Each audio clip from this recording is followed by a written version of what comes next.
Greetings, everybody. This is Copy Who. How are you today? Happy New Year! Okay, it's the New Year. Hope you're all having a fine time. I'm going to jump right into this. Today I have my regular then and now obsession continuing today. Okay, so I'm going to do more then and now on Instagram. I don't know if people like it. I just know that I'm obsessed with it, and I spew a bunch of funny stuff when I'm doing then and now because I am obsessed with the passage of time, with the onslaught of time, with the prospect of death someday, with the prospect of all manners of change, whether someone gets fat or skinny or cancerous and dies, whatever it is ailing you. I'm obsessed with the changes in life. And you see people change and it's like, oh, that's happening to me too. And so I got to do that. And I have a series of 3 other videos. One from Rollo Tomassi, very short. One from Dennis Prager doing his Fireside Chat. I just have a clip I'm going to play from that. And a third one from Amala at Prager University. And then I'm going to wrap it up. So I'm going to try and dive through all of these things very quickly. And I'll just continue on right before I begin by saying, how's it going, my pal? Oh, no. What am I doing? That's my only screw up today. I'm just like assuming the camera is there. What's going on? That was my screw up today, little friend, little pal, little buddy.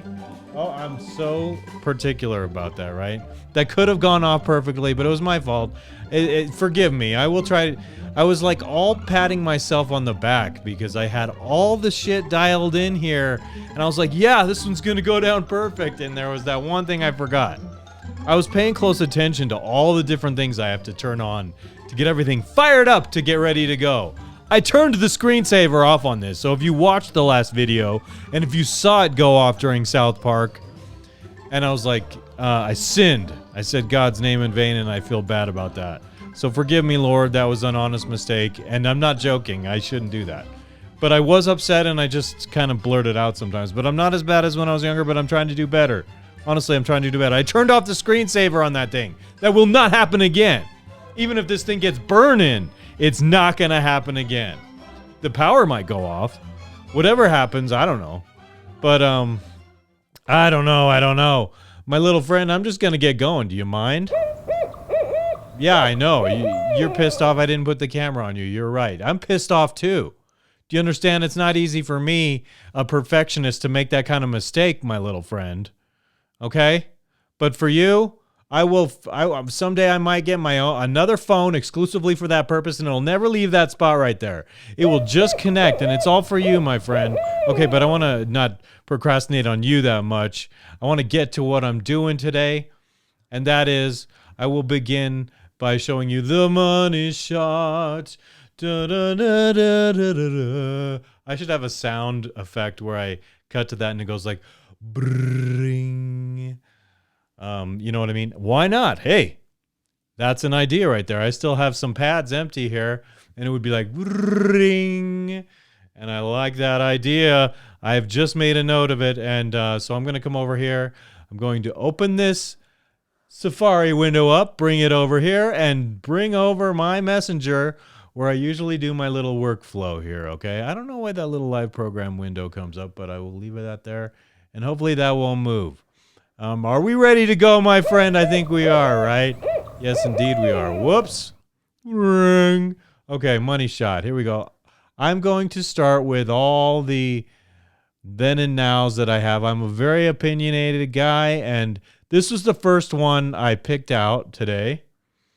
And there's a reason, because I love the movie Pulp Fiction, but I have difficulty in my mind registering that it has been like 28 years, 29 years since this movie was made. And so I'd see these two young and vibrant here. This is how they're immortalized to me. Samuel Jackson and, oh my God, why am I forgetting your name now? I love you.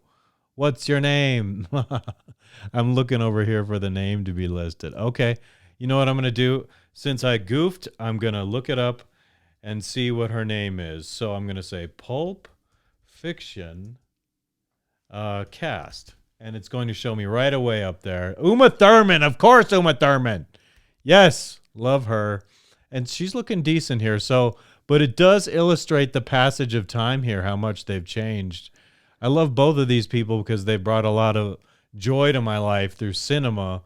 And so I just, again, I'm noting the passage of time here shocks me. And excuse me, Samuel Jackson, I love you in most of the things you've been in, motherfucker, but not Star Wars. That was the one role you should have never been in. And most other, it's hard for me to think of a movie that you have done that was not a good movie. They're mostly good movies, the ones that I remember. You were extraordinary in Django Unchained. That's another one that comes to mind. I've seen you in several other things. Snakes on a Plane, so cheesy, such a campy movie, but you were hilarious in it, and it's like nerve-wracking, unrealistic, but fun lunacy, okay? I love these two, and she's good in Kill Bill. I've been meaning to watch that one again. Quentin Tarantino, I can't help it. To me, he's like one of the genius movie makers of our time. And this person, here's the next one I'm bringing up right here. Let me just close this out and come over here to this dude. This dude's name is listed here, and I'll tell you why I'm bringing him up. I don't know who this guy is, okay? Let's see. It says he was an Avatar.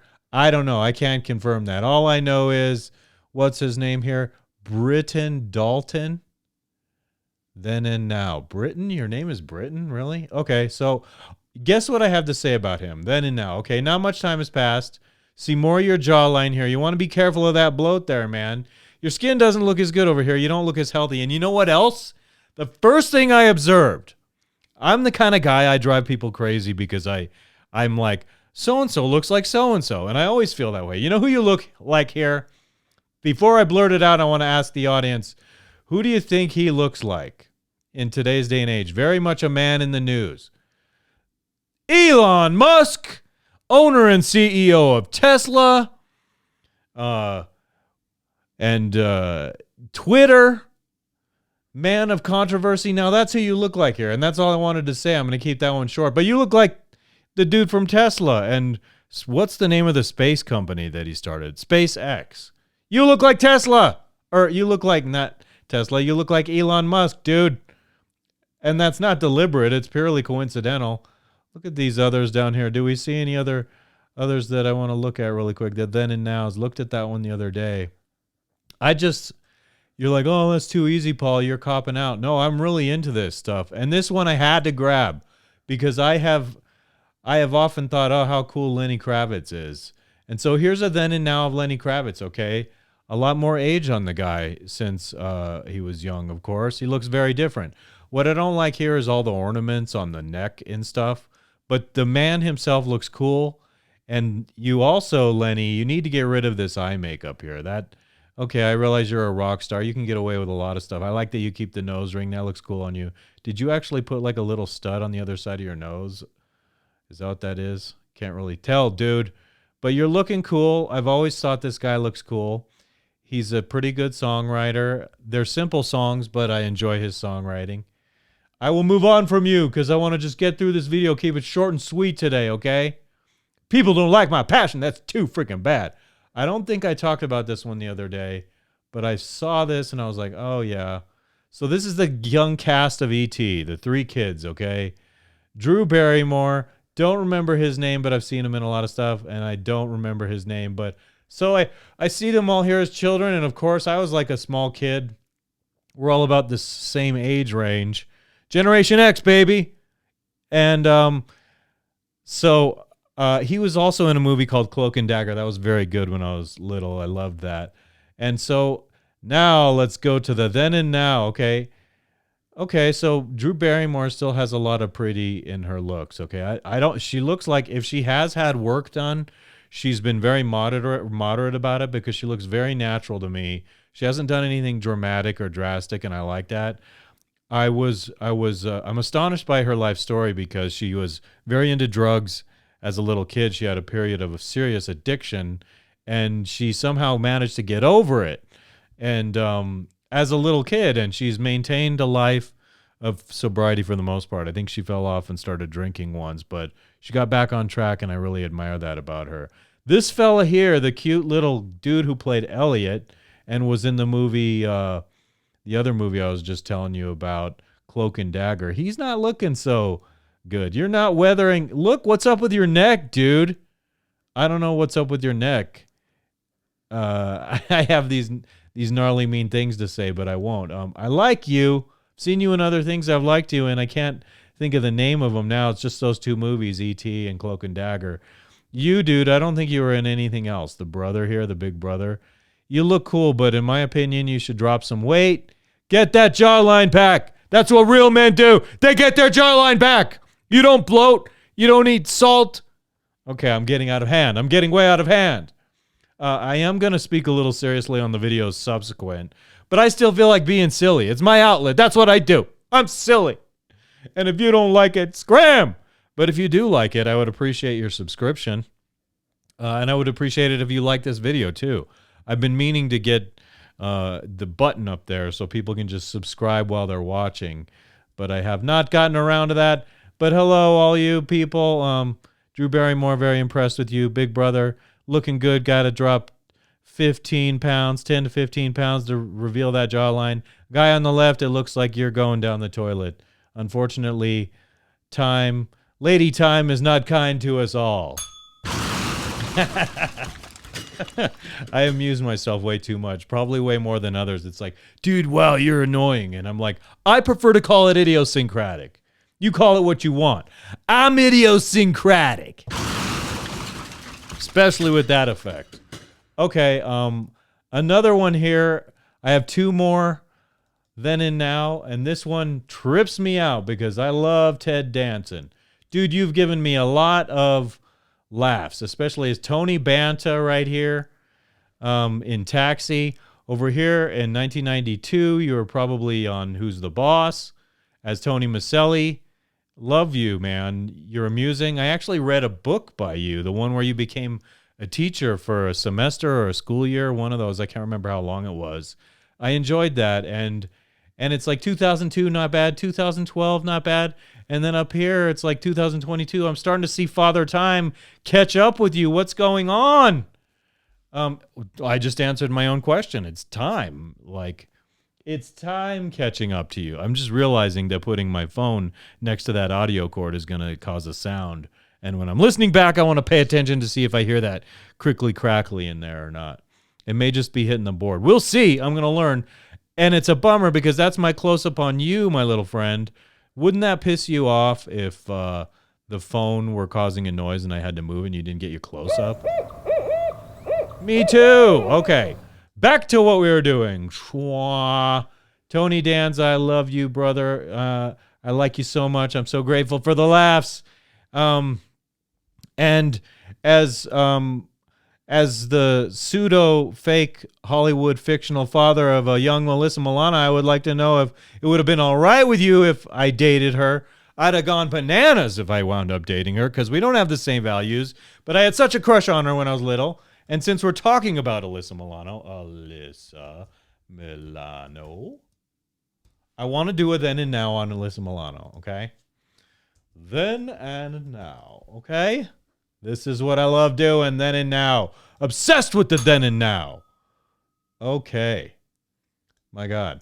Okay, look at her. She knocks me out when she's young. I can't even think straight. It's almost like the idea of her having values goes out the window, and I'm just like, oh, you're so beautiful. That's how I remember you. And this is her not most recently. I think, okay, this is really how I remember her. When she was this age and I was I think I'm like a year younger than she is possibly in real life. I was crazy about her. I had a shrine of her on the wall. And okay, this is a little more true to life now, how she looks now. She's just looking a little rough.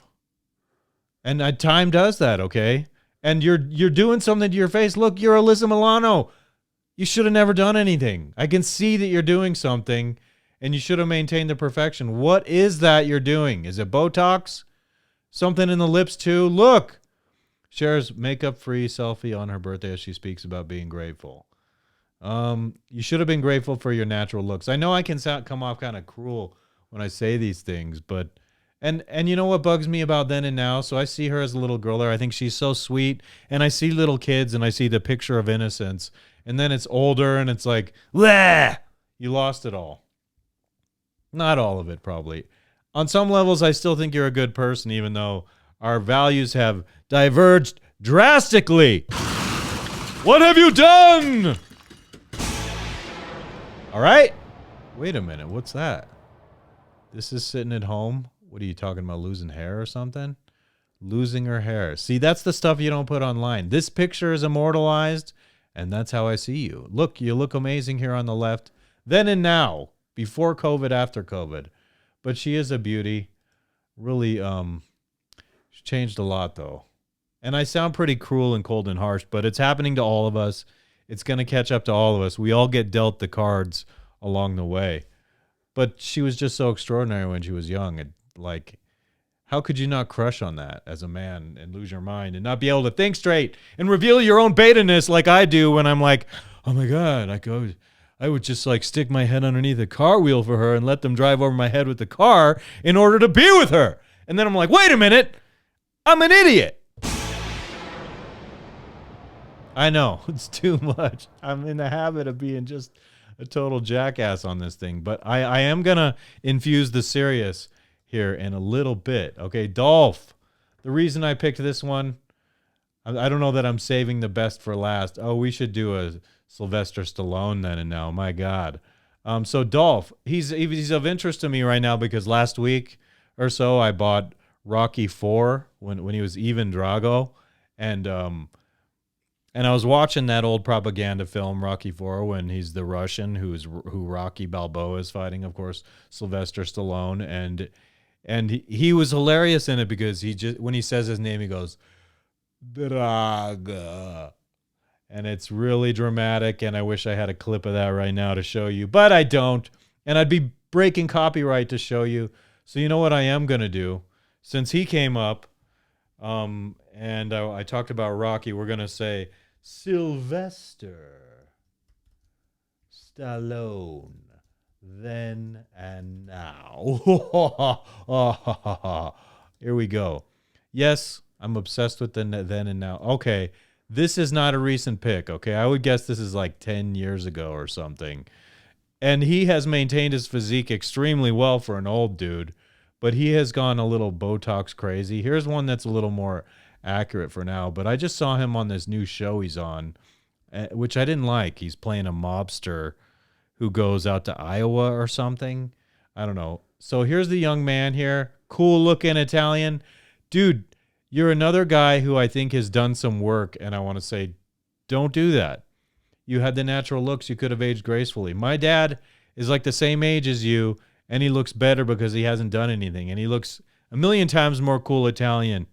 My dad could have been the Godfather. If my dad could act and he could go back in time, he could have been the Godfather, and it would have been just as cool and made him a legend, just as much as what's his name who played the Godfather. See, when I'm thinking of my father, I can't think of the name of the guy who played the Godfather. So we're going to ask right now on the internet. We're going to ask Godfather cast.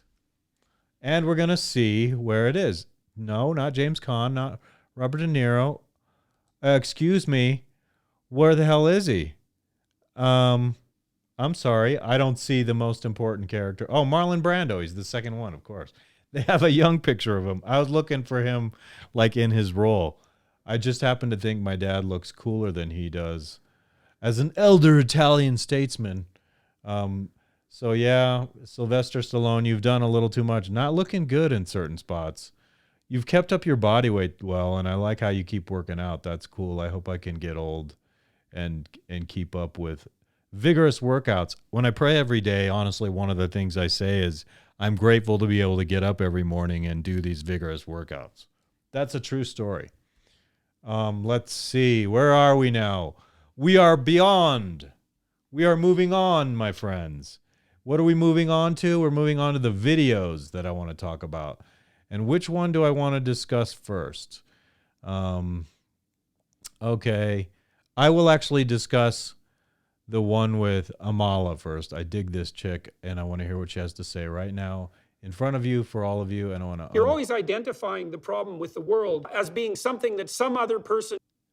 I just want to confirm that I can pause so that I can make fun of Jordan Peterson with the extensive imitation that I have of him. I really have the tone, and I know that it's about the tone. And when you're Canadian, you have to say about and not about. About would be me saying it with an American accent, and saying about would be saying it with a Canadian accent and sounding more like this gentleman right here.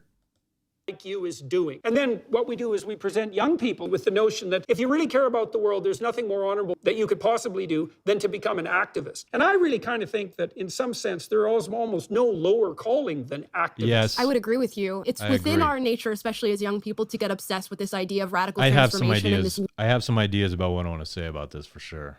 Of transformation. Dave Rubin, who I'm sure you're familiar with, he put out this quote of, when I was on this side of things, I was trying to control the world. Now that I'm out of it, I'm trying to understand the world. And that's something that a lot of young people are not obsessed with. They don't want to understand the world and their place within it. They feel a sense of discomfort, and they want to attribute that sense of discomfort to something else and find what is a common enemy. And it's really easy to find a common enemy. Of course. You're always identifying. So, yeah, you know what? As an activist, I've noticed a lot of people become so obsessed with their activism that their whole identity revolves around it. Like when I used to do marijuana radio in the past, I did it because I believe in personal liberty, and I would meet a lot of people in the activist world where like their whole thing was just smoke weed, that's it, dude, that's my identity, legalize, woo! Don't you ever say anything against legalization? And they were vitriolic. If you have any ideas that go outside the norm, or if you contemplate a thought that isn't right along the narrative of the contingent of people trying to legalize something. So when you're an activist, you really are like in the contingent of a given subject where you are often like the extremist because you've decided I'm going out there and I'm going to change the world. And I'm not saying there aren't valid things to protest. There aren't valid things to change in the world. Certainly I believe in legalization, even more than some of the people who criticized me. I believe in more liberty than that. But there are always people that are like in between it all. But what they're saying here is this is true with all sorts of things, and it's true within the LGBTQ community. It's true with all things identity. It's true within the abortion rights community. And all I'm saying is that you shouldn't get lost. It's okay to have that belief, but once you get lost by taking it to an extreme, like this is all I live for, what do? Oh, I'm an activist for this given topic. Your life shouldn't revolve around one topic. You can believe in that. You can take part in it. But it shouldn't be all that you're about. Your identity should not revolve around one thing. You should have a dynamic personality that revolves around all kinds of things. And I'm not hating any one of those communities because I think there are sound arguments in everything. It's just that when you become an activist, usually you become part of the more extreme in the contingent of these groups that's willing to sacrifice truth in order to like just succeed and win with your ideology becoming the commonplace narrative in the world. And yes, I feel strongly about that. And I know that Jordan Peterson does too, because he's out there talking about it every day. And if he supposes one thing and walks through an empirical path where he's trying to discover the truth at the end of an extensive experiment, well then, yeah, never mind. Onward!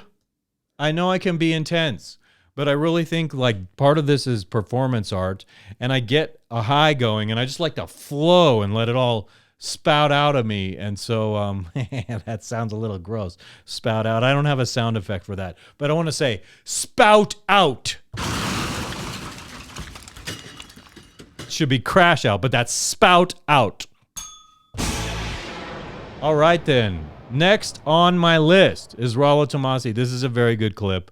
I have some things to say about this. Unmute. Lester, you're going to spill beer on the couch. American Beauty, the movie. So what? It's just a couch. Perfect example, shining example, another red pill example. Yes. Of how they're getting it on, and he's about to spill a beer on the couch, and the wife's like, no, hold on, you're going to spill beer on the couch. Whoops. Genuine desire needs to be. If you wanted to, if the woman is more concerned about a beer spilling on the couch than she is about fucking you, then that's mitigated desire. That's making you wait for sex, is what that is. That's the midlife crisis, yes. Preach, brother. But if that woman is watching the beer and hoping it doesn't spill on the couch while she's about to get after it with you, that's mitigated desire. And yes, I'm just going to say what you're saying. If she wants it for real, that character in that movie, she's so like wound up and needs relief and release. And so like finally she's getting some action on the couch with her husband, probably been a million years. She's like, don't spill that beer. And if you really wanted your husband, you'd be like, spill that beer all over the couch. I'm getting some action. Seriously. That poor lady, actually, you know, that character, wonderful actress, very capable, very believable. In that role, she's having an affair with, I think she's a real estate agent, if I remember correctly. She's having an affair with another real estate agent who's like top dog in the town or something. They get it on in a hotel room, and it's so completely obvious and visceral. What a relief it was for her. She has sex with this dude, and she's like, oh, I've been waiting forever. It was like he took ice and just smashed it all up and made it into this smooth liquid. And she was just stoked. And she gets none of that. She had none of that for her husband. And so this clip stands out to me, and it's total Rollo Tomassi, like spewing his expertise on these topics. And that's why I read this guy's books. The Rational Male. He has 5 books now. And if you're a man who's stooped in blue pill nonsensical philosophy all your life, Mr. White Knight, standing up for the virtue of women, afraid to like ever criticize women because God knows that any criticism of a woman means you hate all women automatically, but you don't.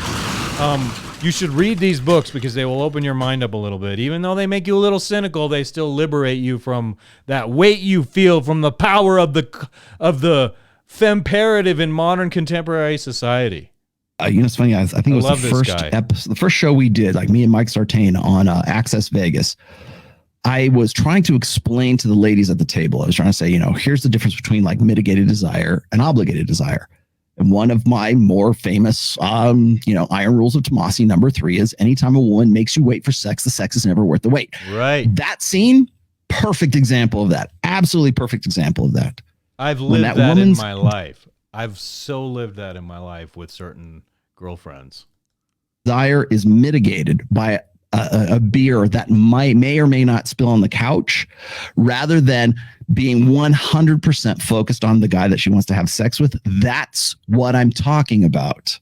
And I have spelled it out this way before, but I was presenting it to the girls at the table. I said, look, I want such desire from that woman that she will change her religion. Bingo. To be with me. That she wants to have my baby. Yes. That she is not focused on the beer. Preach. She's focused on fucking me. Yes. That's the level that you want to talk about the difference between transactional sex and validational sex. That's it. It's that scene right there. It's just a couch, right? That scene. That's what I'm talking about. That's the difference between like genuine, innate, own passion, her soul fresh, desire. She's just like, give it to me. And mitigated desire. The mitigation is the beer spilling on the couch. I don't really want to do this, so let me cut into it. Lester, you're going to spill beer on the couch. I love that. Great clip, dude. And that is Rollo Tomassi at his best, honestly. Super well worth it reading those books. He really did contribute to changing my mindset about the way I see relationships with women, intersexual dynamics with women, and not letting myself get barreled over by women who are too into themselves and domineering. I do think that a relationship should be somewhat of a partnership, but it's like I've personally decided selfishly myself that I know what values I want, and that's what I'm going with. I am grifting on Rollo Tomassi. I am, dude. You can call it grifting all you want. I just like to add my 2 cents, and I don't think I'm such a dumbo that I can't do that and add something meaningful to the debate. Even if I am just repeating what you're saying, I might say it in a more unique way. So here's another video. Tap to unmute. I have it at 25:45, I think is what I wrote down for this, right? 2545, that's correct. 2545. 516. This is dovetailing off a little bit of what Rollo just said in a similar topical vein. I love Dennis Prager. He's such a wonderful man, so extremely honest. There are occasions when I disagree with him, but it's also true that he's such a lovable man that I don't even remember right now what I disagree with, even though I've said, I disagree with that. But I actually disagree with something he says right here. But it's not a deal killer. I love this guy. Donate now. Get rid of that. Get that off my screen. I will eventually donate to Prager U because I think what they do is fantastic for intellectual debate on many topics. Benjamin Franklin said, 8 hours work, 8 hours play, 8 hours sleep. Which, when you think of it, is really remarkable. 8 hours play? Gee. That's a lot of play. It's hard for me to imagine. I'd love it. Too much. But it's hard for me to imagine. After 8 of one or the other, I need my beauty rest. So how could you find them? Well, I'm a big believer in the internet. Okay. So a girl's asking him, how can she meet some men? She wants to get married. He met some attractive young women at a conference, and they said they want to get married. And let me continue because I think he explains it. I was explaining it because I wasn't sure if I clipped this or if I started this after he said the beginning portions. Just for the record, this notion, I met just this past week. Here we go. Yeah. I met a young woman. I spoke for TPUSA, and it was in Phoenix, and I met this woman. Introduced me to her 2 daughters. They were in their 20s, and they were obviously impressive young women, quite attractive, and there seemed everything going for them. I would like to see pictures. And I always ask you, so are you married? No. You want to get married? Yes. So I said, so are you on the internet? Are you in a, what is it called? What app? Dating app. Dating app? She says, no, I want to meet a man organically. So it's what she said, because I could never have made that up. I don't think I've used the word organically in my life, to be honest. Organ, yes. Organically, sense. No. She wants to meet a young man. Like a real person in a real life situation is what she means. And I was very polite, but I really wanted to say, what? What the hell does that mean? What does that mean? Okay, Dennis. Obviously, that means she wants to meet a man under normal circumstances. We're all in a new world right now with the screens and dating online and stuff. And so I think that's what she's talking about, that she doesn't want to go that route. I just got done telling my sister on the phone a short while ago that I don't want to be a commodity on a dating site and list myself out and, oh, here's some cool pictures of myself looking cool in this situation. Here's my house. Here's my car. Here are some of my beliefs. It's not a good prospect for men to be out in the dating world online in a stupid dating app. It just doesn't work well. It deprives us of the natural attraction we're supposed to have one another in a natural situation where you see someone in person, you smell them, you get a sense for who they are from hearing their voice. I've tried the dating app crap, and it's like, just text me. Well, if I can't hear your stupid voice, I don't know if I want to know you. Maybe your voice alone could be a turnoff for me. And how do you not want to hear my voice? My voice could seal the deal of you being because you hear me now. What if I met you and I talked like this? I'm like, oh my God. I might sound like a macho man the way I answer in text, but then all of a sudden, You know, you can hide a lot if you don't hear someone's tone of voice and how they respond to questioning and stuff. These things are very important, but let me continue with what Dennis is saying. I'm like stomping all over it before he's even made his point. But I love this guy. I just want to keep saying that. I really do this sincerely. You want to meet a man organically. Why is that so confusing, I think I know what she meant. Somebody will introduce us, or I'll just meet him in the street or at a bar if she goes to the bar. I don't know what. But how many men You're acting confused about that. There's nothing confusing about that. That is the natural state. That is the way we evolved over countless eons on the earth as a mating species. This internet stuff is brand new in the history of time and the history of the planet for our species. meet that way? I feel like 5? picking my nose right now. Seriously. How many men can you meet organically? Well, because people are on screens all the time, this is a valid question. We got to get back to organic relations with people, meeting people in natural situations. There should be meetups online where it's okay, I'm setting up this meetup, but just so you know, bring your phone, don't use your phone, leave your phone in the car, have it turned off. We're here to meet and talk to one another and socialize normally. There you go. There's my idea. An organic meetup where your phone is not allowed here. You can use your phone to learn about the meeting, but when you come and you show up, that's it. This is what we're doing. Don't be dissing. Wait a minute. I want to make sure this is still recording. Yes, okay. Who's going to introduce you? Your cousin? Sometimes. Why not? People meet through introductions like that. I hope you meet a man organically. I don't care how you meet. That's the best, most normal, romantic way to meet somebody is like real life. That's when you smell people. You see their shape in front of you. They can't doctor the image. But I'm not knocking on you personally. It would seem to me that hundreds of thousands gives you a bigger pool. That's sort of valid too. But I've had a lot of friends and people not have a good experience with the online dating game. It's just, it's not a real attraction when you're creating a profile and a brand in a media format compared to just meeting someone across the room. I would walk down the street as a younger man. I remember that I met this one young woman when I was in my young 20s. We were just walking down Larimer Street, giving each other, and we looked at each other's eyes, and we locked. And then, like, as we walked past, we turned around, we walked right up to one another and said hello. That's the way it should be. Now freaking weirdos have their face in their phone. That is annoying to me.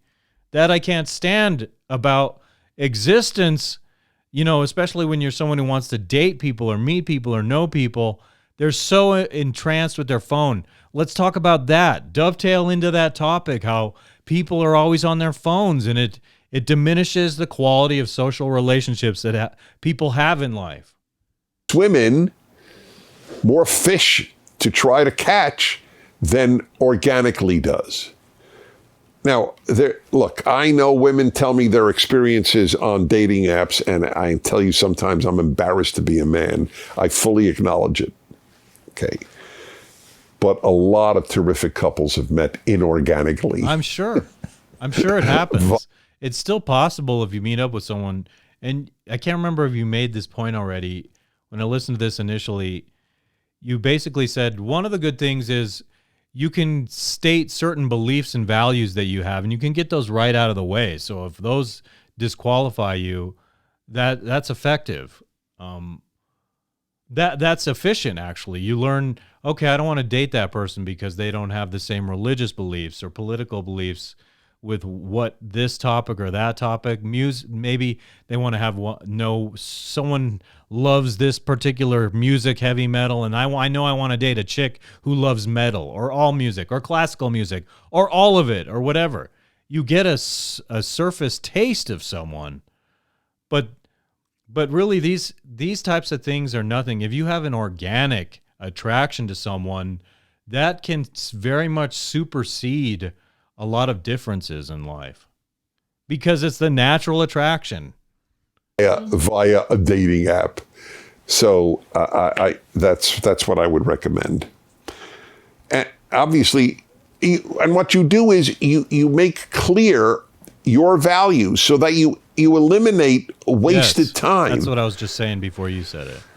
This is what I believe in. This is what I stand for. Yes. And all of that is valuable and that's efficient. But I still think there's more merit to the physical, evolved, natural reaction to someone across the room.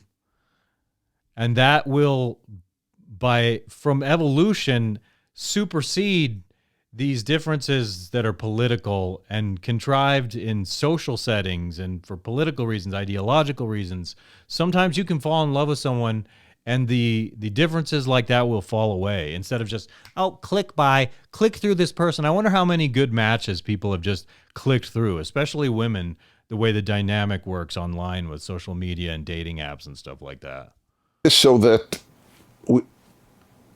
I don't waste your time if you don't share these values. That's fair. Mm-hmm. That's good. Naomi, 15 years old, Bremerton, Washington. Dear Dennis and everybody involved in the Fireside Chat, including Mrs. Prager. Wow, that's a good one. Well, we're done. Dennis, I actually like that. I think that I have a future, you being one of the people I like to back and forth with on here, because honest to God, this Fireside Chat that Dennis Prager does, every single Friday there's a new episode, and if I haven't seen it, whenever I go down to my studio downstairs where I have my workout area, I will always watch this first. It's always what I want to watch when I work out. And it used to be that the show with Will and Amala and Taylor, when they were together, that used to be my first go-to. And I'm so bummed that Will left Prager U, but I'm still glad that he's out there. I don't think it was a bitter parting of the ways. And I still watch Amala. That's why I played a clip from her earlier in this episode. But I love Prager U, and I'm delighted if I can do commentary like this without any copyright issues, honestly. Because you inspire me intellectually, and I say the things I want to say. So I am going to start wrapping this up. I'm going to close this window, and I'm going to close this over here, and I'm going to say, my fine feathered friend, how I delight in your friendship here. Okay? I will see you next time. I can't believe how long this went. I did not anticipate it going this long. I'm glad you were here with me. I'm at 41 minutes right now, so I got to wrap this up quickly. But if you like this, once again, I appreciate you throwing a like my way, subscribing, share it. You can follow on my Instagram, and I realized this morning what I'm going to do with my Copy Who Instagram this morning. I'm going to have like a whole history of my life and all the different things creatively that happened that steered me all the way down to the path where I am now, where I'm doing what I'm doing now on video, with media, with sound, all of that, etc. Which is why I call myself Paul the Producer. I feel so glad this last month to be doing this. Because I'm doing something, I'm producing again, and I had a dry spell for a long time, and I used to have this saying that if you're really a producer, you have to produce something to really be a producer. So I fell out of it for so long, and I felt really bad that I wasn't doing anything. I was just moping around, and finally I caught the bug between different people who inspired me to start doing something. One of them was Eric and Daryl. Another is totally obvious when you look at the visual of this podcast. But again, I like to say I'm the nucleus of this. It's different with me than these other people. I do my own thing. I'm acting like a clown. I'm trying to find a balance, because sometimes I don't only want to be a clown. Sometimes I want to contribute meaningfully to intellectual topics. I'm going to clown around because I like to. And people who know me realize, oh, he's enjoying that. They may not like me in this mode of being silly, but they realize I'm enjoying myself and it's really good for me. And so I'm grateful to those who appreciate it. That one's for you right there. Booyah. I will catch you on the next one, maybe tomorrow. I'm not sure if I find inspiration. I'm improving everything all the time to make it more interesting. Production matters. Quality of the content matters. The intellectual content matters. The comedic quality matters to me. It all matters to me. So let me know if there's something you want me to talk about. If you have a comment on something I said, feel free to interact with me. I would like to start interacting with people more. More subscribers. Come on, people. I'm going to keep doing this. I'm going to eventually have a second channel that'll be a clip channel. I'd appreciate it. When that comes along, if you want to subscribe to that too, if the long form is just too much all at once. Come on now, challenge that attention span. Make it longer for yourself. You know what I'm saying? All right, everybody. Peace out. Happy New Year, and I'll catch you later this week, maybe tomorrow. Yeah, I'm gonna rap. I like Prager U. I like it way more than when I take a doo-doo. What am I saying that for? It's not fine. My mouth is a whore. I say lots of silly things. I need to close that door and say things that are worth more. Okay, that'll do. Peace out, everybody.